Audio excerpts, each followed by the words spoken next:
Assalamualaikum warahmatullahi wabarakatuh. Perkenalkan, nama saya Syarani Ramadan dengan NIM 2103419 dengan mata kuliah Hukum Laut. Di sini saya akan membahas tentang UNCLOS 1982 dan menghubungkannya dengan permasalahan laut sekarang ini. Sebelum masuk ke pembahasan video, saya akan membahas UNCLOS. UNCLOS adalah hukum laut internasional yang diterapkan oleh negara-negara di dunia. UNCLOS adalah hasil perjuangan negara-negara yang memiliki laut untuk memperluas kewenangan atas wilayah laut yang dimiliki oleh tiap-tiap negara. Yang pertama, saya akan membahas tentang garis pangkal. Garis pangkal adalah garis dari mana batas terluar laut teritorial dan zona laut negara pantai lainnya seperti zona tambahan, zona eksklusif perikanan, dan zona ekonomi eksklusif diukur. Permasalahan yang terjadi di Indonesia tentang garis pangkal adalah setelah diundangnya PP nomor 38 tahun 2002 ini, pada tanggal 17 Desember 2002, Pulau Sipadan dan Siligitan berpindah kepemilikannya. Sedangkan dalam lampiran PP nomor 38 tahun 2002, Pulau Sipadan dan Siligitan merupakan pulau terluar Indonesia yang dijadikan sebagai tempat untuk meletakkan titik dasar dan penarikan garis pangkal ke Pulau Indonesia. Selanjutnya pembahasan kedua, yaitu perairan pedalaman. Perairan pedalaman adalah semua perairan yang terletak pada sisi darat dari garis air terendah dari pantai-pantai Indonesia, termasuk ke dalamnya semua bagian dari perairan yang terletak pada sisi darat dari suatu garis penutup. Permasalahan yang terjadi pada perairan pedalaman adalah sering terjadinya illegal fishing. Contohnya yaitu perairan Natuna, Sulawesi Utara, dan perairan Arafura.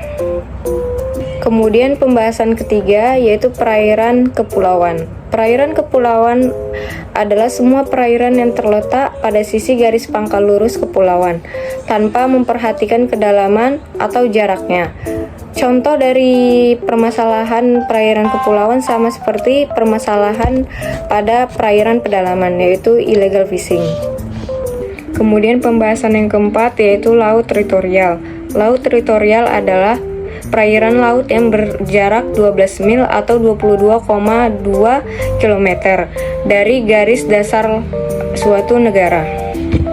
Lalu permasalahan yang terjadi pada laut teritorial adalah garis batas timbul terutama di wilayah laut-laut yang sempit dan selat-selat di wilayah masing-masing negara, khususnya di Selat Malaka yang sempit, yang jarak antara garis-garis dasar Indonesia dan Malaysia kurang dari 24 mil laut.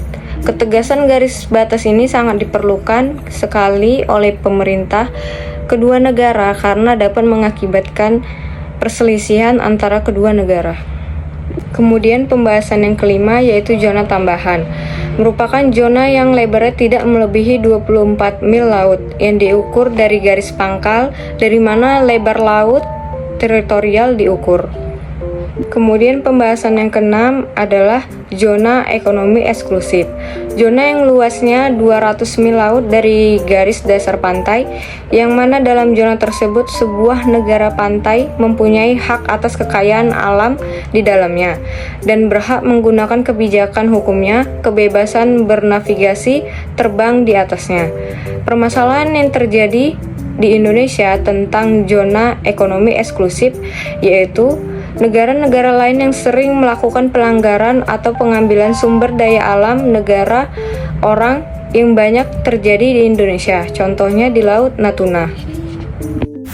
Nah, ini merupakan contoh gambar dari hukuman illegal fishing. Bisa dilihat dari gambar tersebut bahwa hukuman dari pelaku illegal fishing yaitu dengan membakar kapal yang mencoba untuk mengambil ikan-ikan yang ada di Laut Indonesia.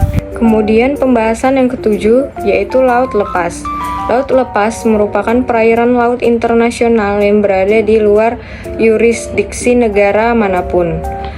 Contoh dari permasalahan pada laut lepas yaitu sering terjadinya kejahatan pada kapal-kapal negara luar, contohnya yaitu pembajakan. Nah, gambar tersebut adalah gambar perilaku pembajakan di kapal. Perilaku tersebut adalah perilaku yang tidak patut untuk dicontoh dan dapat menimbulkan bahaya bagi orang-orang di kapal tersebut. Sekian dari video pembelajaran saya tentang UNCLOS 1982 yang saya hubungkan dengan permasalahan laut sekarang ini. Terima kasih. Assalamualaikum warahmatullahi wabarakatuh.